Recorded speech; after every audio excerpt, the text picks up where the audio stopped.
Welcome back to the deep dive. So, if we were to rewind the clock, say, to the late 1990s, Mm. and ask what the biggest threat to the global economic order was, you'd likely point straight to the streets of Seattle, wouldn't you? Oh, absolutely. The battle in Seattle, the 1999 ministerial protest, you had this huge mobilization, civil society, environmentalists, unions, anti-corporate activists. It was dramatic, shocking even. Yeah, it really thrust the previously kind of sleepy, arcane world of trade agreements, GET, WTO, right into the global spotlight. Definitely. And for years, that event was painted as the foundational challenge to neoliberal globalization. The ideological left physically stopping the Millennium Round. And this is the fascinating thing we're diving into today, that narrative, well, it turns out to be pretty misleading. Right. Here's the real twist, the paradox we really need to unpack for you. The true, arguably far more serious threat to the whole WTO project, it came almost a decade later. And not from the outside. Not from outside ideological opponents, no. It came from rising developing world powers. Specifically, you're looking at Brazil, India, and China. And the key thing is, they had broadly accepted the global economic system. Okay, so they weren't trying to tear it down. No, they chose to use its own rules against the system's architects. It's quite remarkable. It sounds like a kind of legal jujitsu almost. The system wasn't broken by those attacking it from the outside, but paralyzed by those who learned how to use its own internal contradictions. Precisely. So today, we're deep diving into how that power shifted at the World Trade Organization. And this is an institution often called, one of the strongest, most important pillars of global governance. Because its rules are legally binding, and it has that powerful enforcement mechanism, the dispute settlement body. Exactly. So we've synthesized a lot of research here, including, interestingly, sources based on interviews with 157 trade negotiators to really get inside how this U.S.-led dominance kind of collapsed. And how this incredibly powerful institution just ground to a halt, leading directly to the death of the Doha round. Our mission today is to trace that shift. How the very rules the U.S. designed, thinking they would magnify its power, ended up becoming the instrument of its own paralysis in the system. Okay, so to really get why it all seized up, we need to go back to the beginning, right? To the foundational ideas, the ideology behind it. Right. The WTO was built on what you could call a liberal mythology. It served to legitimize the institution, give it authority, but at the same time, it kind of masked the raw power politics going on underneath. And the sources we looked at highlight, three key sort of structural contradictions baked into that liberal framework. Yeah, three big ones. The first is this tension between universalism and exclusion. Liberalism, historically, always talks good game about universal ideals, equality, justice, rule of law for everyone. But in practice? In practice, the extension of those rights was always limited, wasn't it? Think about it. The rise of liberal capitalism went hand in hand with things like colonialism, slavery, racial hierarchies, mechanisms of exclusion. So the rules might claim to apply to everyone, but they never really did, not equally. Exactly. Which leads you straight into the second flaw, formal equality versus substantive inequality. Now, the WTO looks quite democratic on the surface. It operates on consensus. Every member gets one vote, right? Whether you're the U.S. or a tiny island nation. Precisely. Tuvalu gets the same formal vote as the United States. Looks great. But this formal equality was, you could argue it was a necessary fiction. A fiction? Because it masked these vast real inequalities in economic clout, technical expertise, negotiating power, you name it. The sociologist Pierre Bourdieu called it the mystificatory hypocrisy of abstract universalism. Sounds fancy, but it basically means the appearance of equality hides the real power imbalance. Yeah, and that appearance is crucial for legitimacy. It keeps everyone, even the weakest states, inside the tent, playing the game, even if the game is rigged against them. Okay, but then there's the third myth, the Pandora's box. This is where the rising powers found their leverage.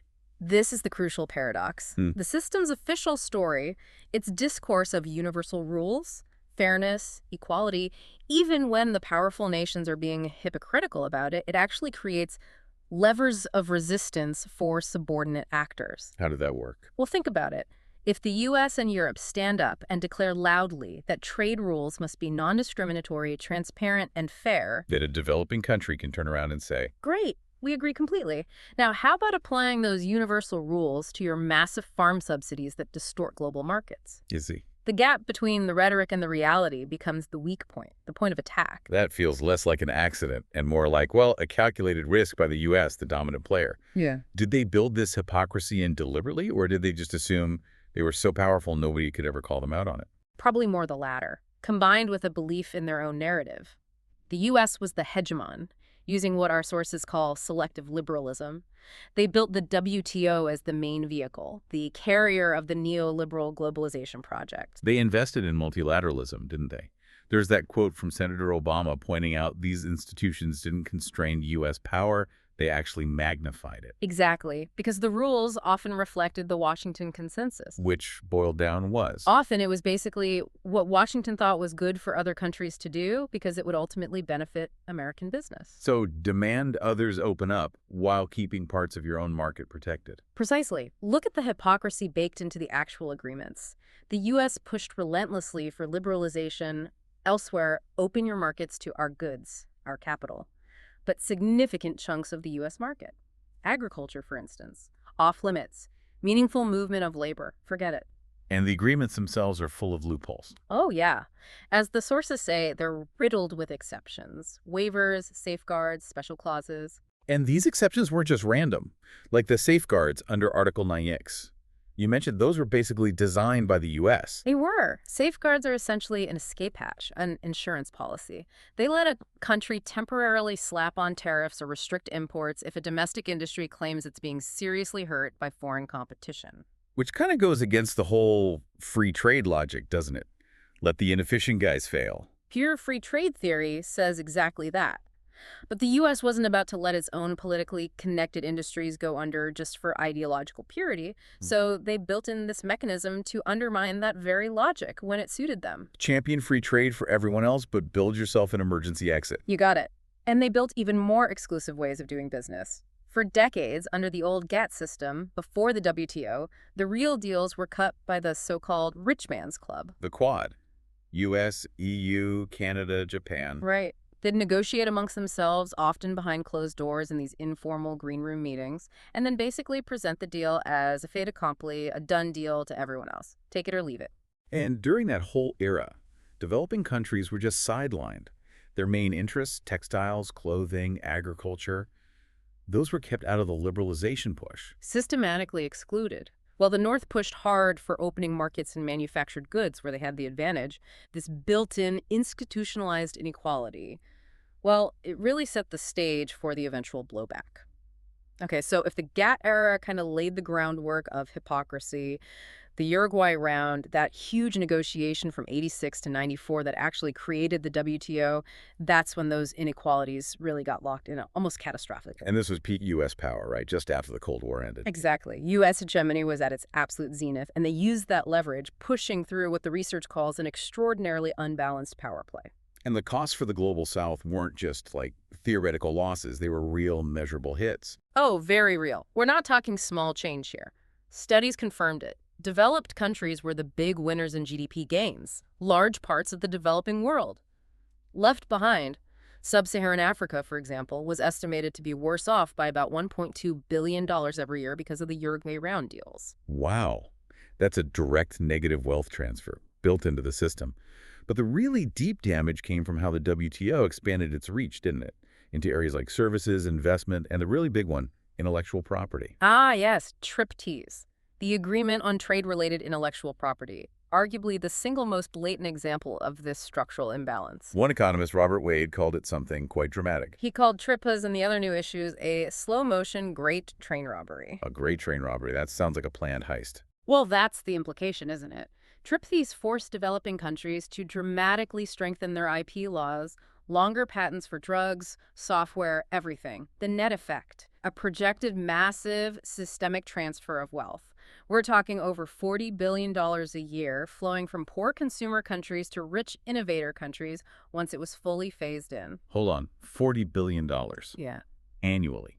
That's not just tweaking the rules, that's designing a massive wealth siphon. It's a staggering figure. Even Jagdish Agwadi, a very famous, very pro-free trade economist, not someone you expect to criticize this stuff harshly, even he called TRIPS effectively a tax that developing countries now had to pay to the developed world. it's hard to argue it wasn't tilted. And it also cemented that idea of kicking away the ladder, right? Yeah. Making it harder for developing countries to follow the same path the rich countries took. Absolutely. The new WTO rules TRIPS, but also TRIMS, the trade-related investment measures, they outlawed many of the tools that today's rich countries and the successful newly industrialized countries like South Korea or Taiwan had used extensively. Like what kind of tools? Things like requiring foreign investors to use a certain amount of local parts or demanding they transfer technology, basic industrial policy stuff. The West used it, East Asia used it. Now, suddenly, illegal under WTO rules for the next wave of potential competitors. And developing countries felt pressured into signing this. Huge pressure. Economic, political coercion. Often explicit threats sign the deal or face sanctions. And remember, this was a massive 30,000-page agreement. Which brings up the technical gap. Could they even understand the full implications of what they were signing? Did they have the lawyers, the economists? Overwhelmingly no. Many were, as the sources say, severely under-resourced. They simply lacked the army of lawyers and technical experts needed to parse thousands of pages of dense legal text. There's a quote that really captures that. Yeah, one negotiator put it very bluntly. In this game, either you have the technical capacity or people will take your wallet. And that's exactly what happened. So the result was just this widespread feeling of, what? Disillusionment, Yeah. anger. Deep disillusionment. A widespread sense of having been taken advantage of, or even effectively duped into signing an agreement against their interests. And this creates that profound mistrust. If you feel like you've just been legally maneuvered into a system that costs you billions, you start believing quite rationally that the rich countries are hypocrites, that they'll bend or violate the liberal trading system's rules of the game whenever it suits their purposes. Exactly. And that cynicism didn't just simmer. It began to harden into a basis for collective action, for unified opposition down the line. Right. So after the disaster of the Uruguay round, from the perspective of the developing world and then the complete meltdown in Seattle, the U.S. and the other big northern players knew they had a real problem, a crisis, really. The system was grinding to a halt. Yeah. That whole bicycle metaphor, they loved liberalization, has to keep moving forward, or the whole thing falls over into protectionism. Exactly. The bicycle is wobbling badly. They needed a new round of talks to get it moving again, but they couldn't just impose terms like before. They had to do something to bring the South back on board, at least cosmetically. So, 2001, they launched the Doha Round. But this time, with a shiny new label, they called it the Development Round. Oh, the cynicism was pretty thick. The Director General at the time, Mike Moore, reportedly told his staff, we've got to rebrand. And the official launch document, the Doha Declaration, it used the word development or developing something like 63 times. 63 times, but behind the scenes. Behind the scenes, even top officials admitted it was largely smoke and mirrors. Charlene Marshevsky, the former U.S. trade rep, later said quite candidly the round was launched on essentially false pretenses. The development stuff was thrown in there to sell this package. But here we go again with the Pandora's box idea. This cynical branding, this rhetoric about development, it backfired, didn't it? It became the very lever the developing countries needed. It totally did, because if you say the round is about development, well, then you've just handed your opponents potent ammunition. They could constantly point back to the declaration and say, okay, where are the development outcomes you promised? It gave the South the moral high ground. And this political opening coincided perfectly with the emergence of a new force, the G20 Trade Coalition, the G20T. This was the game changer. This coalition popped up and, as the sources describe it, completely imploded the Quad structure. The old way of doing business, U.S., EU, Japan, Canada, cutting deals in private was finished. But the G20T wasn't just automatic. It needed leadership, right? It wasn't just China throwing its weight around. No, interestingly, while China was part of it, the real driving force, the activist and entrepreneurial leadership, came from Brazil and India. They were the ones who strategically channeled all that simmering discontent from the Uruguay round. How did they do that? They realized they could unite dozens of smaller, previously marginalized developing countries under one negotiating banner. Suddenly, the U.S. and the EU woke up and found they couldn't get a deal. Remember, the single undertaking, everything has to be agreed without getting Brazil and India representing this massive bloc on board. A major power shift. Yeah. And their unifying strategy, their main target, was brilliantly chosen. Yeah. Weaponizing agriculture. Yes. Specifically, rich country agricultural subsidies. Why subsidies? Why did that issue manage to unite such a diverse group, from agricultural exporters like Brazil to importers worried about food security? Because it was the absolute Achilles heel of Northern trade policy. The U.S. Farm Bill, the EU's Common Agricultural Policy, or CAP, these were enormous, politically untouchable fortresses of protectionism. They flew completely in the face of the free trade principles the North preached everywhere else. It was the most obvious hypocrisy. It's the most glaring. And attacking it served multiple purposes. First, it was the only issue potent enough to actually hold the diverse G20T coalition together. Second, crucially, they weren't asking for special treatment. They were demanding the rich countries simply follow the WTO's own liberalization mandate. Practice what you preach. Turning the rhetoric back on them. Exactly. And third, by putting the North on the defensive over its own sensitive sectors, it gave the South much more leverage to defend its own vulnerabilities, like India's subsistence farmers. They cleverly demanded tiered reduction formulas, meaning the US and EU, with the biggest subsidies, would have to make the biggest, most painful cuts. It was strategically masterful. Okay, so the G20T was this powerful united front, tactically brilliant. But digging deeper, the big three emerging powers within it, Brazil, India, China, the BICs, they actually had quite different, sometimes even conflicting interests driving their strategies, didn't they? Oh, absolutely. Understanding those differences is key to understanding why the whole thing eventually stalled. They weren't a monolith. Let's start with Brazil.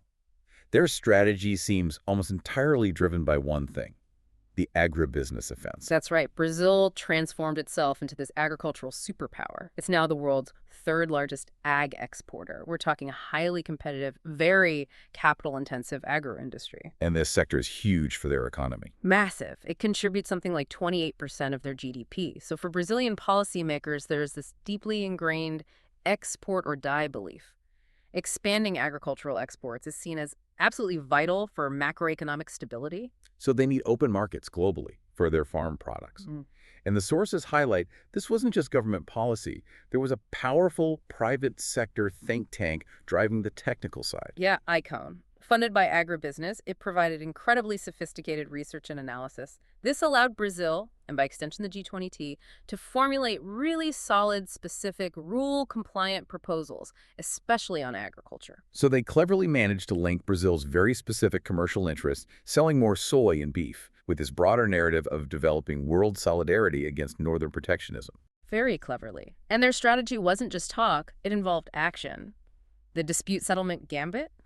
Taking the U.S. and EU to court at the WTO. Exactly. Brazil launched these landmark cases, cotton against the U.S. subsidies, sugar against the EU's regime, and crucially, they won them around 2005. That must have sent shockwaves. Huge symbolic impact.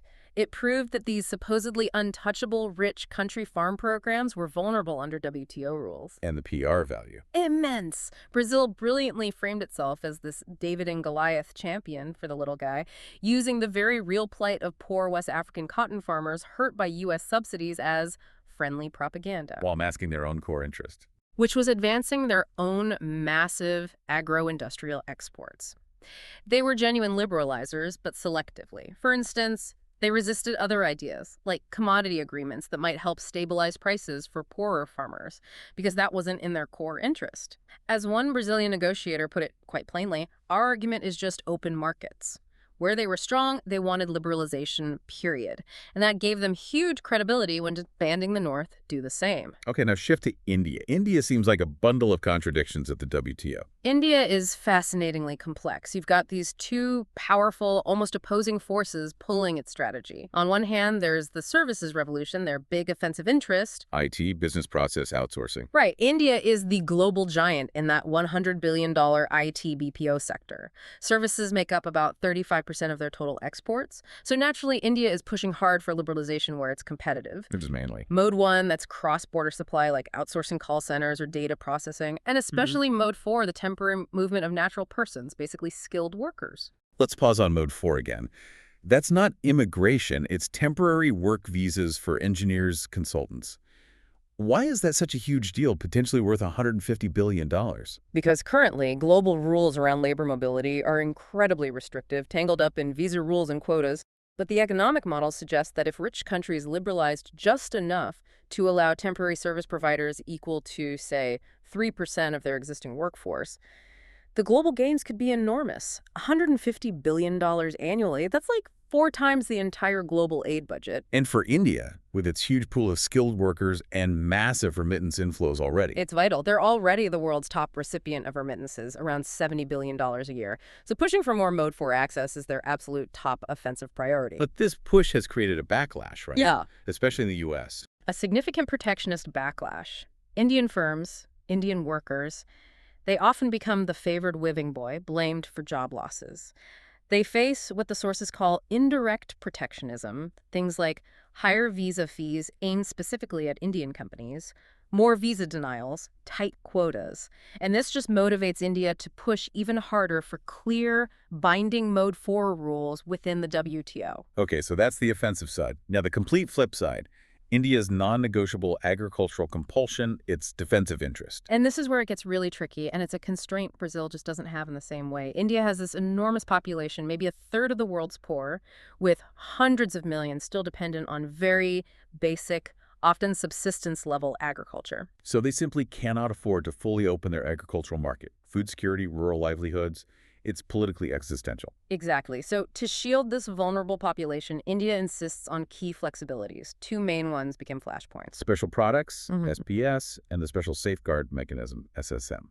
Right.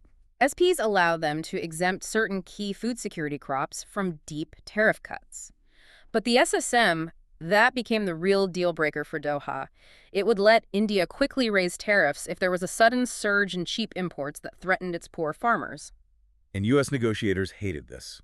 Called it unconscionable, blatant protectionism. They saw it as completely undermining market access. But here's the irony again, the legal chess move.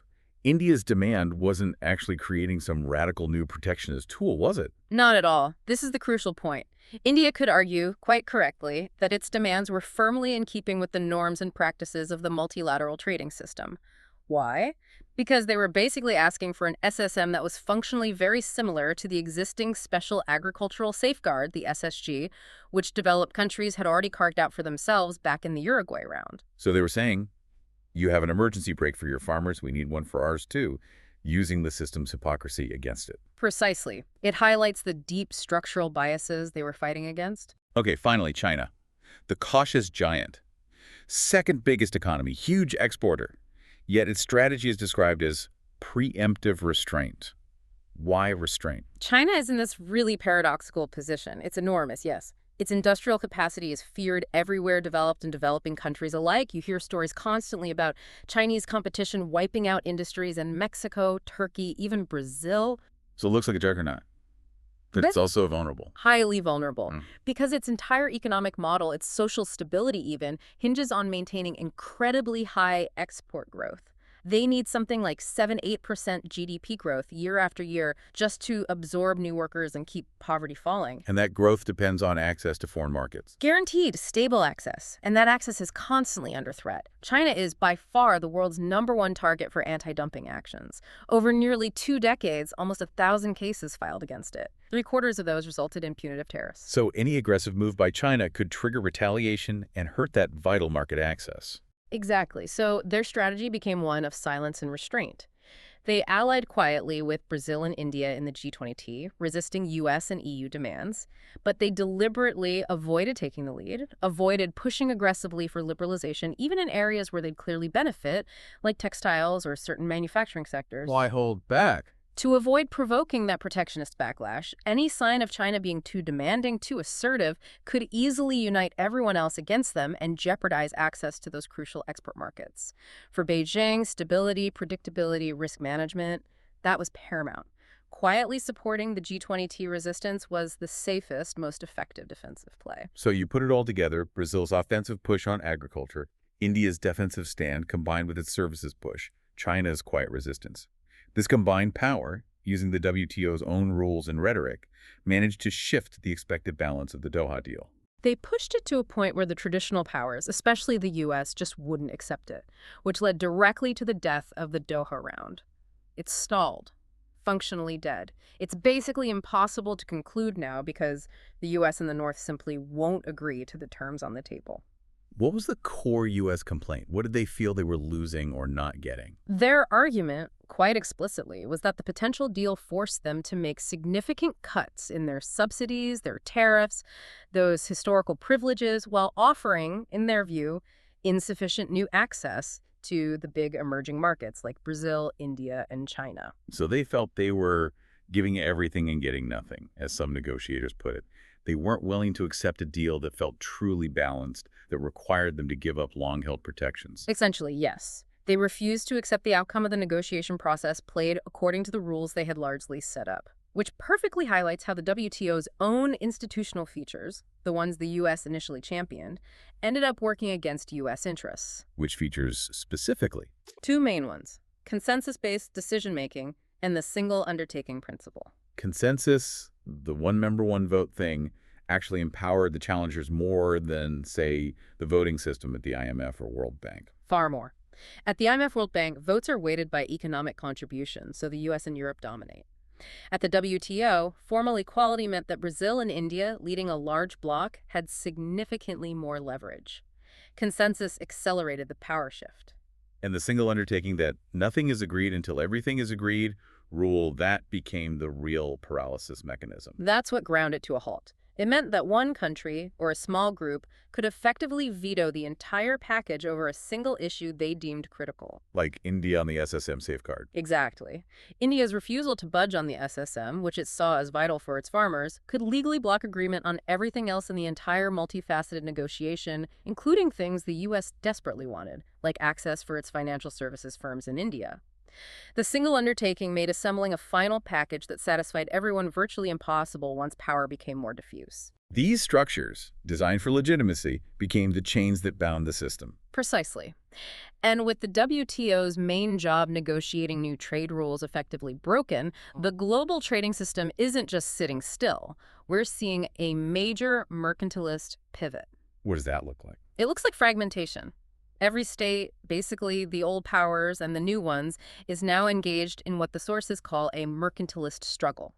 Everyone's trying to aggressively boost their own exports while simultaneously shielding their own domestic industries, opening markets only very selectively where they see a clear advantage. And the traditional powers, since they can't get what they want at the WTO anymore, are shifting focus. They're pivoting hard towards regional and bilateral deals. Free trade agreements, FTAs, like the Trans-Pacific Partnership, TPP, or deals between the U.S. and EU. And crucially, these deals are often designed explicitly to benefit the members at the expense of those left out. How so? They often include rules on regulations, standards, intellectual property that favor the industries of the participating rich countries, effectively creating barriers for outsiders. The TPP, for example, was quite openly discussed, partly as a strategy to contain China's influence by setting rules China wouldn't meet. The U.S. is basically retreating to smaller clubs where it can still write the rules. So the ultimate outcome, the big takeaway here, is this rupture of rhetoric and reality. The power shift happened, paradoxically, not because the BICs rejected globalization, but because they demanded the reality fair rules. Balanced concessions finally matched the rhetoric of universalism and equality that the U.S.-led system had always espoused, often hypocritically. And that tension, that demand for reality to match rhetoric, just overloaded the system. The traditional powers found it easier politically to let the negotiating function collapse rather than agree to a genuinely equitable deal that required them to dismantle their own long-standing protections. Hashtag tag outro. It really brings us full circle back to that opening paradox, doesn't it? Yeah. The most profound challenge to the neoliberal global order didn't come from protests in the streets, but from the system's nominal participants, Brazil, India, China, demanding it live up to its own promises. Yeah, their success in using the master's tools, so to speak, exposed the inherent flaws and hypocrisies built into the system by those very masters. It's a fascinating outcome. And the result is we're clearly seeing the end of that unipolar U.S.-dominated trade system. We're moving into a much messier, fragmented, multipolar world, more competition, more mercantilist jostling, and these exclusive trade blocs becoming more important than the global rules. Which leaves us with a really provocative final thought, maybe a worrying one, rooted in that old trade history lesson. The bicycle metaphor. Right, that long-held fear among policymakers. If trade liberalization stops, if the bicycle stops pedaling forward, the whole system topples over into protectionism, nationalism, maybe even conflict. Think 1930s. Well, the multilateral bicycle has definitely stopped pedaling. The Doha round is dead. So the question for you, listening, is what happens next? Should we expect more instability, more interstate conflict, as countries scramble for advantage in this fragmented mercantilist world? Or will the existing network of WTO rules, the ones already agreed, especially that dispute settlement system that Brazil used so effectively, will that be enough to provide a basic floor to keep the global economy from completely fracturing and falling apart? What do you think holds it together now, if anything?